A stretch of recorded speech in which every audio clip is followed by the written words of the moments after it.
शिशु के सही व पूर्ण विकास के लिए आहार का विशेष महत्व है। इसकी शुरुआत जन्म से ही हो जानी चाहिए। जन्म के तुरंत बाद ही शिशु को स्तनपान कराएं।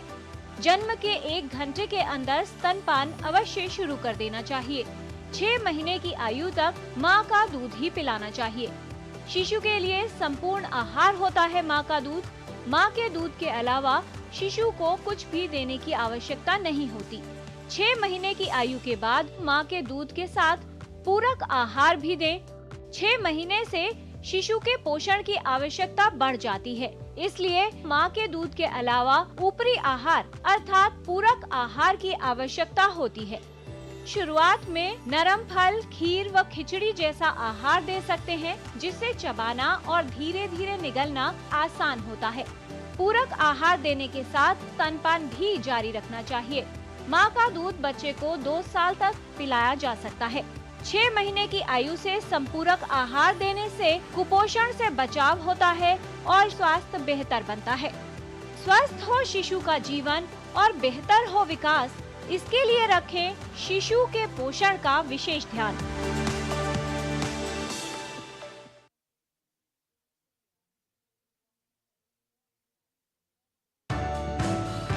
बधिर जागरूकता माह हर साल सितंबर में मनाया जाता है। 23 सितंबर को हर साल सांकेतिक भाषाओं के अंतर्राष्ट्रीय दिवस के रूप में मनाया जाता है। संयुक्त राष्ट्र महासभा ने 2017 में अंतर्राष्ट्रीय सांकेतिक भाषा दिवस को आधिकारिक रूप से मनाने की घोषणा की थी। इस दिन को इसलिए मनाया जाता है जिससे बधिर समुदायों के जीवन में सांकेतिक भाषाओं के महत्व के बारे में और मानवाधिकारों के बारे में जागरूकता फैलाई जा सके। भारत सरकार ने सांकेतिक भाषा और बधिर समुदाय को बढ़ावा देने के लिए कई कदम उठाए हैं। इस वर्ष अंतर्राष्ट्रीय सांकेतिक भाषा दिवस का थीम है सांकेतिक भाषा अधिकारों के लिए प्रतिबद्ध होना। आइए हम सभी इसमें बढ़ चढ़कर भाग लें और एक समावेशी समाज की ओर अग्रसर हों।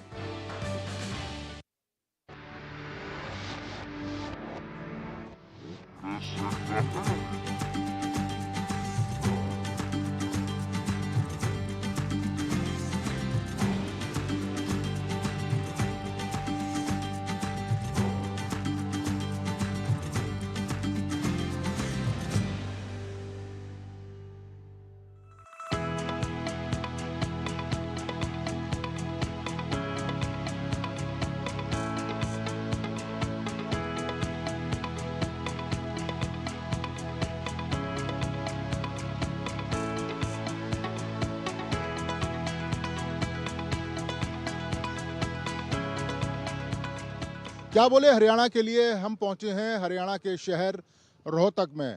रोहतक यानी भूपेंद्र सिंह हुड्डा का गढ़, यानी ऐसा गढ़ जब भूपेंद्र सिंह हुड्डा की सरकार थी तो रोहतक राजनीति का केंद्र था हरियाणा के अंदर। रोहतक की अगर बात करी जाए तो रोहतक में 4 विधानसभा सीटें हैं और पिछली बार 3 सीटों पर कांग्रेस पार्टी ने यहां से विजय पताका फहराई थी और 1 सीट निर्दलीय के खाते में गई थी। जाटलैंड का गढ़ कहा जाता है हरियाणा में रोहतक, क्योंकि रोहतक, झज्जर और सोनीपत को मिलाकर 14 सीटें होती हैं और इन 14 सीटों में पिछली बार कांग्रेस पार्टी ने 11 सीटों पर विजय पताका फहराई थी। 2 सीटें भारतीय जनता पार्टी के पास थी और 1 सीट निर्दलीय के पास थी। रोहतक एजुकेशन हब भी है हरियाणा के अंदर और रोहतक मेडिकल हब भी है। अब विधानसभा चुनावों में रोहतक की जनता क्या कह रही है, किस तरह के इश्यूज हैं, किस तरह के मुद्दे हैं, तो आइए सीधे हम आपको लिए चलते हैं रोहतक की जनता के पास।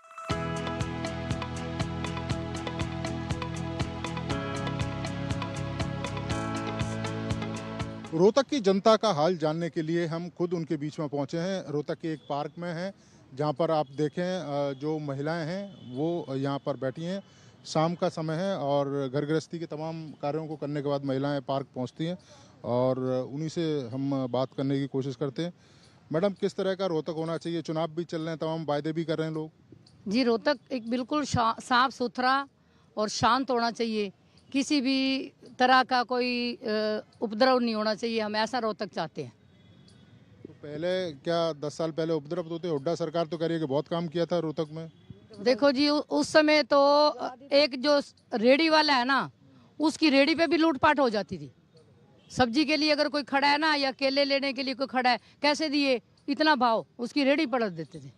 ये हमने खुद देखा है, क्योंकि कैंप की सब्जी मंडी के पास मेरा घर है, और कई बेचारे मेरे पास आते थे, बहन जी देखो मेरी सब्जी पलट दी उन्होंने। तो वो तो गरीब आदमी पे भी अत्याचार करते हैं, वो क्या साफ सुथरा रोहतक बनाएंगे? रोहतक बनाएगी तो भारतीय जनता पार्टी ही साफ सुथरा बना सकती है। तो हमें ऐसा ही व्यक्ति चाहिए जो हर एक वर्ग का ध्यान रखे। अच्छा, महिलाएं क्या चाहती हैं? एक बार आप अगर खड़े हो जाएं थोड़ा सा, महिलाएं क्या चाहती हैं? महिलाओं के किस तरह के इश्यूज़ हैं, किस तरह के इश्यूज़ों को वो सॉल्व कराना चाहती हैं, सरकार से क्या चाहती हैं और अपने नेता से क्या चाहती हैं? महिलाएं ये चाहती हैं कि जैसे मोदी जी ने बहुत अच्छी स्कीमें चलाई हैं गरीब परिवार के लिए, उनको हर तरीके से Ayushman card, BPL card, medical में फ्री इलाज, ये फैसिलिटी मिले। हम चाहते हैं हमारा नेता ऐसा हो, ऐसा विधायक हो जैसे मोदी जी हैं, जो मतलब विकास के काम करे इस तरह हाँ से। जी, जो बच्चे से लेके हमारे जन्म से लेके हमारे मरण तक मोदी जी सोच रहे हैं। प्रधानमंत्री मोदी जी, उन्होंने बहुत अच्छा काम करा है। हम ऐसा ही विधायक चाहते हैं, हमारे रोहतक के अंदर ऐसी सुरक्षा चाहते हैं कि जितने अच्छे काम मोदी जी ने करे हैं, ऐसी ही सुरक्षा हमें मिले हरियाणा में। ये कहते हैं कि ऐसे समुदाय पे बड़ा अत्याचार होता था पहले, मतलब ये सही है? लोग कहते हैं, पता नहीं अब सही है, आप खुद बताएं, आप खुद समुदाय से। अब ये कुछ ही दिनों की बात है, मेरे साथ भी हुआ है रेलवे रोड के ऊपर। ऐसे ही बस थोड़ी ऐसी चर्चा होती है, क्योंकि हम तो दलित हैं, दलितों तो कुछ समझते ही नहीं है। वो दलित का नाम लेके कुछ गलत शब्द बोल रहा था, तो मैंने ये बोला भाई गलत मत बोल, मेरे पास वीडियो है, गलत मत बोल, जाति पाति में मत आ। तो मेरे साथ खुद विधायक का बेटे ने भी बदतमीजी करी, मैं वीडियो ले रही हूँ। तो विधायक कौन विधायक और किस पार्टी से? सिद्धार्थ बत्रा। किस पार्टी से? वो कांग्रेस पार्टी से। अब ये मकानें जला दिए थे, दुकानें जला दी थी हुड्डा सरकार ने, बहुत अत्याचार किया था। हम दलित है ना, हम दलित बहनों को हम किसी के जैसे पानी का कुआं होता है ना, हम चढ़ नहीं सकते थे उस कुएं के ऊपर। दलित है। आज ये मोदी सरकार है जो कि कोई सब बराबर है। हम तो ये चाहते हैं, देखो यहाँ भी कोई भी विधायक हो, चाहे बीजेपी का हो चाहे कांग्रेस का हो, हमें इस बात से होनी, हमें मतलब ये कि विधायक हो तो ऐसा हो जो कि सब बहनों को मान सम्मान दे। आप भी दलित समुदाय से हैं? दलित समाज से हूँ जी। तो क्या कुछ बताएं, किस तरह के अत्याचार होते थे, या ये सिर्फ केवल कहने वाली बातें हैं? कहने वाली नहीं, होते थे। ये जो अपने पिछली सरकार में, कांग्रेस सरकार में दलित बहनों को, जैसे हम नलके पे जाते थे पानी भरने, तो उन्होंने ये बोलते थे कि नहीं भाई ये तो दलित है, कुएं पे नहीं चढ़ने देते थे, नलके के हाथ नहीं लगाने देते थे। और आज वाली सरकार में जो बीजेपी सरकार है उसमें ऐसा भेदभाव नहीं है।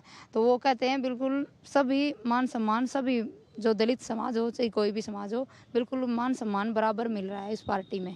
तो देखिए नेता तो चाहे कोई भी कैसा ही भी आए, लेकिन ऐसा नेता आए जो हमारे बीच रहे और दलितों की भी सुने और जो आम पब्लिक में काम करे, ऐसा नेता चाहिए। अच्छा, अभी देखो कांग्रेस पार्टी ने भी घोषणा पत्र जारी किया है और भारतीय जनता पार्टी ने भी घोषणा पत्र जारी किया है। वो ये कह रहे हैं कि भाई महिलाओं के लिए कांग्रेस भी करिए, हम ये करेंगे, सिलेंडर सस्ता देंगे और महिलाओं को एक मुश्त रकम भी देंगे हर महीने, बीजेपी भी कर रही है। तो दोनों के घोषणा पत्र में किस पे भरोसा ज़्यादा है और क्यों है? ये भरोसा है।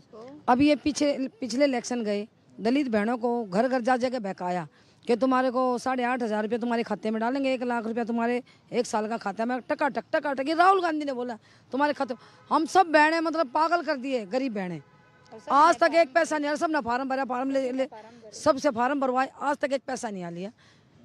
देखो ये नाइक सरकार, मोदी सरकार झूठा वादा नहीं करती। अच्छा, ये तमाम जो योजनाएं, जैसे मोदी सरकार की तमाम योजनाएं, वो भारतीय जनता पार्टी जिक्र भी करती है कि भाई हम गरीबों के लिए ये कर रहे हैं, जो दलित वर्ग की महिलाएं उनके लिए कर रहे हैं, पिछड़े वर्ग के लोगों के लिए ये स्कीम लेके आ रहे हैं।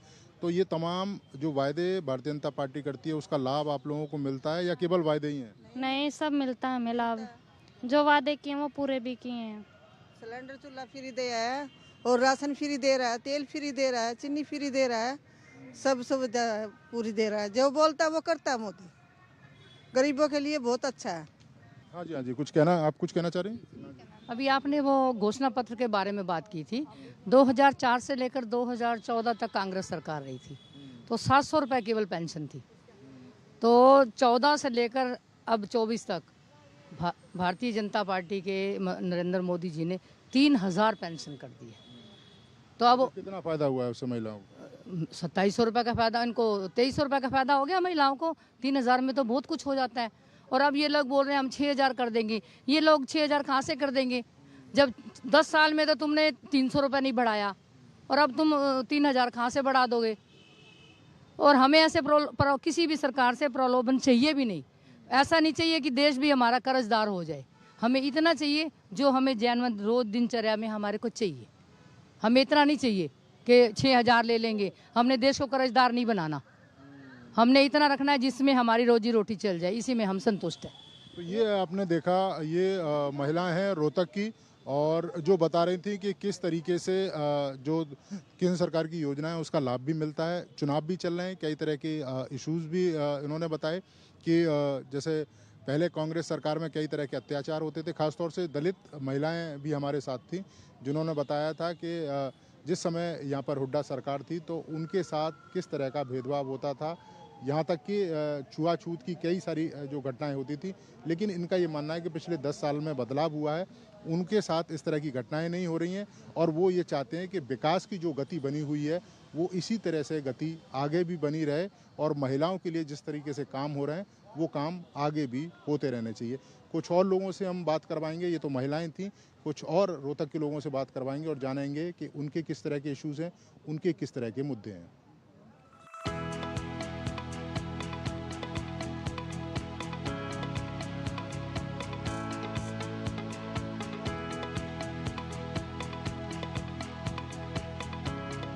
रोहतक में ये लेफ्टिनेंट कुलदीप सिंह जो राठी हैं उनका स्मारक है। आपको बता दें कि 2001 में जम्मू कश्मीर में आतंकवादियों से लड़ते हुए शहीद हुए थे, उनकी याद में ये स्मारक है। और यहाँ पर बड़ी संख्या में आप देखें कि हरियाणा के अंदर बड़ी संख्या में जो लोग हैं वो सेना की नौकरी करते हैं, पुलिस में बड़ी संख्या की में जो लोग हैं हरियाणा से जाते हैं। कुछ युवा यहाँ मौजूद हैं और कुछ लोग भी यहाँ पर मौजूद हैं। किस तरह के इशू हैं, किस तरह के मुद्दे हैं, अभी आप कैसा रोहतक देख रहे हो? कैसा पिछले 5-10 सालों में कितना बदलाव आया? पहले कैसा था रोहतक, अभी कैसा है रोहतक? रोहतक किस तरह का देखना चाहते हो आप? मैं रोहतक को सबसे पहले तो ये जात पात से मुक्त देखना चाहता हूँ। विकास जो ये सेकेंडरी चीज़ है। जब तक लोगों में आपसी मेल जोल नहीं है, आप कितना मर्जी विकास करवा लो, शहर अच्छा नहीं बन सकता, शहर उत्तम नहीं होगा। और विकास जो है इन सब चीज़ों में जितना हमने नोट किया कि 2014 के बाद बदलाव आया, 36 बिरादरी को एक साथ लेकर चलने वाली सरकार भारतीय जनता पार्टी थी। क्योंकि मनोहर लाल जी ने भी एक शब्द बोला था और रोहतक में भी यही चीज़ चली हमारे कि जो विधायक रहे 2014 में, उन्होंने सीधी एक ही बात बोली कि मेरे लिए सब बराबर है, सबका साथ सबका विकास होगा, और वो हुआ। और आप देख लीजिए पिछले 5 सालों से हम पानी की समस्या आ रही है, अब बेसिक नीड पे आते, पानी की समस्या आती है, सीवरेज की आती है, कुछ भी है, ये किसके काम है? एक विधायक के काम है। ये इनका कहना है कि कांग्रेस के विधायक थे और यहाँ पर जब भी कोई समस्या होती थी वो कभी पूछने के लिए नहीं आए। कुछ लोग भी यहाँ पर खड़े हैं और बुजुर्ग लोग भी हैं। अभी चुनाव चल रहा है, कांग्रेस कह रही है कि हम जीतेंगे, भारतीय जनता पार्टी कह रही है हम जीतेंगे, हुड्डा जी कह रहे हैं हम सरकार बनाएंगे, नायब सिंह सैनी जी कह रहे हैं हम सरकार बनाएंगे। कौन बना रहा है सरकार? नायब सिंह सैनी। क्यों? क्योंकि अच्छे काम करें, बगैर खर्ची बगैर पर्ची नौकरी लगे हैं लोग, और कोई दंगा नहीं, कोई ऐसी बात नहीं, शगुन से रह रहे हैं सब लोग यहाँ। तो हुड्डा जी कह रहे हैं हमने बहुत विकास किया, नौकरी बहुत लगाई है। लगाई हैं, पैसे लेके लगाई हैं, सिफारिश से लगाई हैं, कौन नाट रहा नहीं लगाई, लगाई होंगी। गरीब समाज की तो किसी की लगाई नहीं, अपने चौहत्तों की लगाई हैं।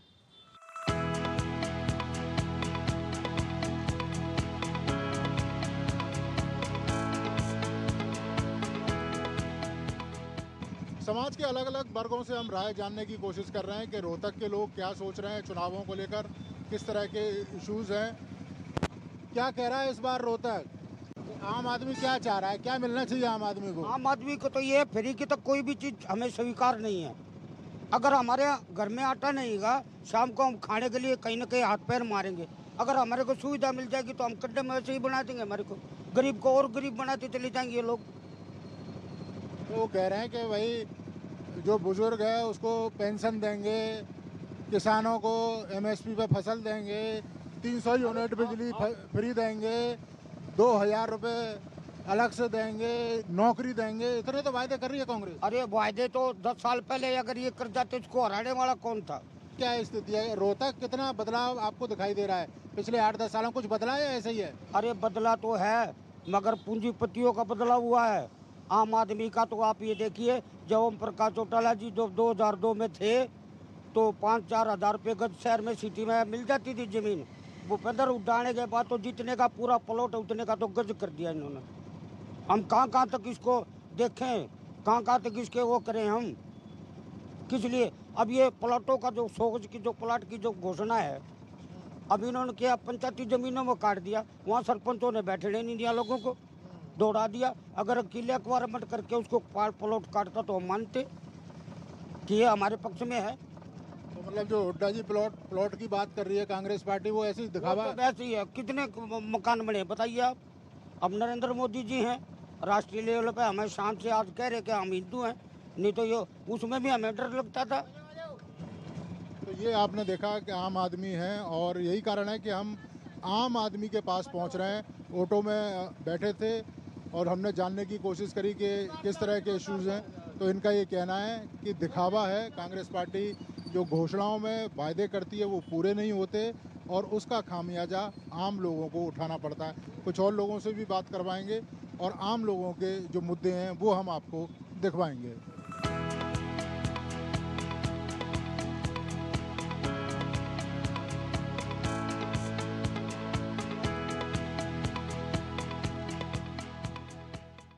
रोहतक को एजुकेशन हब कहा जाता है क्योंकि कई सारी यूनिवर्सिटी यहाँ पर हैं। लाखों की संख्या में जो स्टूडेंट हैं वो यहाँ पढ़ते हैं। स्टूडेंट की अपनी अलग तरह की समस्या होती है, अलग तरह के इश्यूज होते हैं। तो हम ऐसे ही स्टूडेंट्स के साथ इस समय बात करेंगे, चर्चा करेंगे कि आखिर चुनावों को लेकर उनका किस तरह का मत है, यूनिवर्सिटी में कैसी स्थिति है, बदलाव कैसा हुआ भी है तो नहीं हुआ है। तो ये तमाम इश्यूज़ हैं जिनको लेकर हम चर्चा करेंगे। लाखों की संख्या में छात्र यहाँ पर पढ़ते हैं, उनके लिए रोज़गार के लिए, काम धंधे के लिए किस तरह की स्थिति है, कोई परेशानी है? अगर काम धंधा नहीं है तो किस तरह का होना चाहिए? अभी अगर हम एमडी की बात करें तो यहाँ इजीली बच्चे आए दिन कंपनियाँ आती हैं और उन बच्चों को हम भाई जॉब फेयर के नाम से हम भाई वो लगा करके उन्हें अच्छे पैकेज पे अपनी कंपनियों में जगह दे रही है। साथ में हम बात करें जगह जगह कंपनियां भी आ गई हैं, आईएमटी, बहुत सारी ऐसी कंपनियां हैं, मारुति आ गई है, तो बच्चों को अच्छे अवसर मिल रहे हैं। अच्छा, कुछ तो कमी रही है, ऐसी बात तो नहीं है कि हर जगह सारी चीज़ पूरी हो जाए, कुछ तो कमी रहती होगी। आपको लगता है कि वो कमी दूर होनी चाहिए? एज ए छात्र आप क्या सोचते हो, राजनीति कैसी होनी चाहिए, काम कैसे होने चाहिए और छात्रों का भला कैसा होना चाहिए? देखिए, छात्र होने के नाते मैं आपसे एक ही बात कहना चाहूँगा। कुछ लोग कहते हैं कि युवाओं को राजनीति में नहीं आना चाहिए। मैं उनसे पूछना चाहता हूँ कि युवाओं को राजनीति में क्यों नहीं आना चाहिए जब इस देश का 67% वोटर युवा है। अच्छा, आप भविष्य में किस तरह का रोहतक देखना चाहते हैं? आपको अभी जैसे जो रोहतक है पिछले 8-10 सालों में कितना बदला है और आगे किस तरह का रोहतक देखना चाहेंगे? एजुकेशन के अंदर डेवलप हो, शिक्षा, स्वास्थ्य, रोजगार, क्योंकि भारतीय संविधान के निर्माता बाबा साहब डॉक्टर बी आर अम्बेडकर का भी ये सपना रहा है कि मेरा देश और प्रदेश शिक्षा में तरक्की करे। तो ये आपने देखा जो यूनिवर्सिटी के छात्र हैं जो बता रहे थे कि किस तरह का रोहतक है और 10 साल पहले का रोहतक किस तरह का रोहतक था, किस तरह की समस्याएं थी जॉब को लेके, उनकी पढ़ाई को लेके। कुछ एक समस्याएं हैं जिनका जो जिक्र है किसी भी पॉलिटिकल पार्टी ने अपने मैनिफेस्टो में जिक्र नहीं किया। ये छात्र कहते हैं कि जो भी सरकार बने कम से कम जो बैकलॉग है उसे भरा जाए और युवाओं के रोज़गार पर ज़्यादा से ज़्यादा ध्यान दिया जाए। कुछ और लोगों से भी मिलवाएंगे, कुछ और लोगों की भी बात आपको सुनवाएंगे कि इन चुनावों को लेकर और अपने मुद्दों को लेकर वो क्या कह रहे हैं।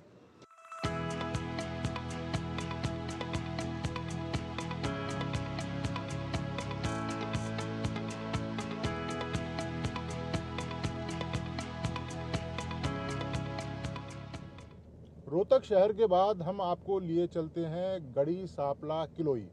गढ़ी सांपला किलोई हरियाणा की हॉट सीट है क्योंकि कांग्रेस से भूपेंद्र सिंह हुड्डा यहाँ से चुनावी मैदान में है और हुड्डा के सामने भारतीय जनता पार्टी ने मंजू हुड्डा को उतारा है।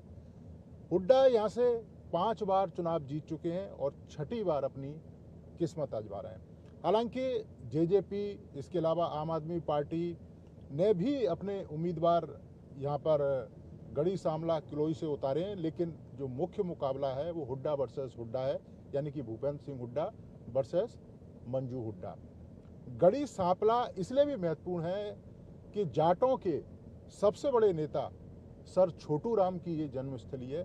तो हरियाणा के चुनावों में गढ़ी सांवला किलोई क्या कह रही है और वहाँ की जनता के किस तरह के इश्यूज हैं, वो हम आपको दिखाते हैं।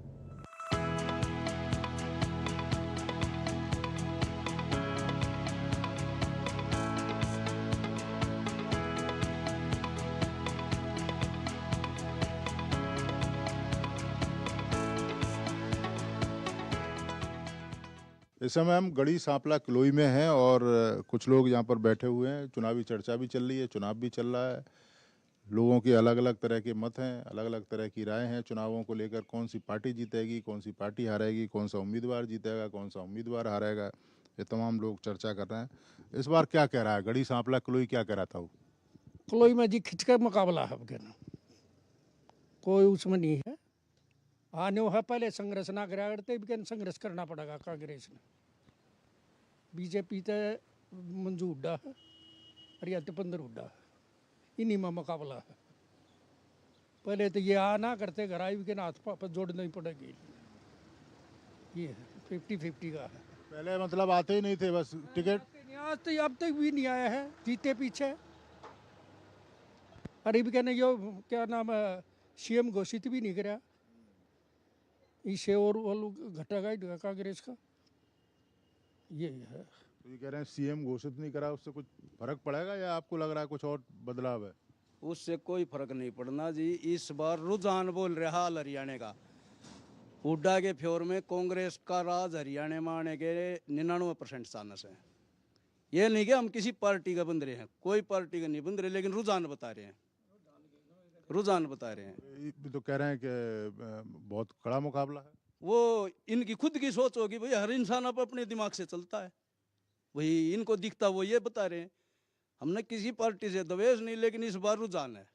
पहले हुड्डा के एरिया में नहीं खड़ा हुआ करता बीजेपी, या तो नांदड़ खड़ा हुआ करता। ईब के उसके एरिया में खड़ी होगी मंजू हुड्डा, ईब के मुकाबला बन गया। यहाँ तो जो वोट देने हैं वे ही देंगे। आज मैं गया था रुड़की किलोई में, वहाँ पर हुड्डा का तो बहुत नीचा जा रहा है वहाँ पर। ईब के न पहले लोग वहाँ हुड्डा की दिया करते, सब एक तरफी होया करता। अब के न मुकाबला है वहाँ पर। फिर यहाँ जो वोट संवेद है ही, यहाँ हुड्डा लिया करता 400-500 वोट बत्ती लिया करता। और पिछली बार तो हो आरक्षण खत्म होगा, संविधान बदलेंगे, या अफवाह फैला दी थी। फिर ये SC ST ये सब न चले गए कांग्रेस का। अब के नवा बात नहीं है। तो कह रहा है कि अब के ये बात नहीं है, तो पिछली बार तमाम अफवाह फैला दी, उसके चक्कर में जीत गए। आपको क्या लग रहा है? ना जी, अब की बार पक्की जीत है जी हुड्डा साहब की, बिल्कुल पक्की 100 की 100 जीत है। और सीएम की तो आगे देखो पार्टी क्या करेगी भाई, सीएम बनाएंगे या किसी और को बनाएंगे, लेकिन हरियाणा में कांग्रेस पार्टी 100 की 100 आओगी। 100 कहाँ से आएंगी? 90 तो सीटें हैं। 100 की 100% कह रहा हूँ जी मैं। हाँ 90 सीट में दें तो ये लगा लो आप 70 सीटें इनकी आऊँगी। 70 सीट अब है इनकी जीत मानो। 70 तो भजनलाल ने भी ना जीती थी कांग्रेस में था जब, फिर हुड्डा की तो 70 लेगा। 70 तक घाटे एक भी ना पावा फूल सिंह। अरे कितना 35 कांग्रेस देख लियो जी है 55-56 का। वैसे टाइम बता दे, कुछ भी हो सकता है, कम भी हो जा ऊपर भी हो जा, लेकिन 55-56 सीट का आंकड़ा लगा रखा है। और मिलीजुली कितनी किसी की भी आओ। अच्छा ये बताओ कि अगर यहाँ इलाके में काम अगर हम देखें तो यहाँ काम किस तरह का हुआ है, अभी किस तरह की समस्याएं, और कौन सा काम है जो आपको लगता है यहाँ होना चाहिए? एक ये वाटिका बनाई थी जी, कब वीरेंद्र सिंह यहाँ पत्थर लगा के गए थे। ये तो इलेक्शन आ लिया गिट्टी में जी आ लिया, बिल्कुल जी निकलना हो रहा था, जिसका काम कर दिया। ऐसे ही चौधरी ओम प्रकाश चौटाला थे जब यहाँ चौधरी छोटू राम ने ठाक लाए थे संग्रहालय बना।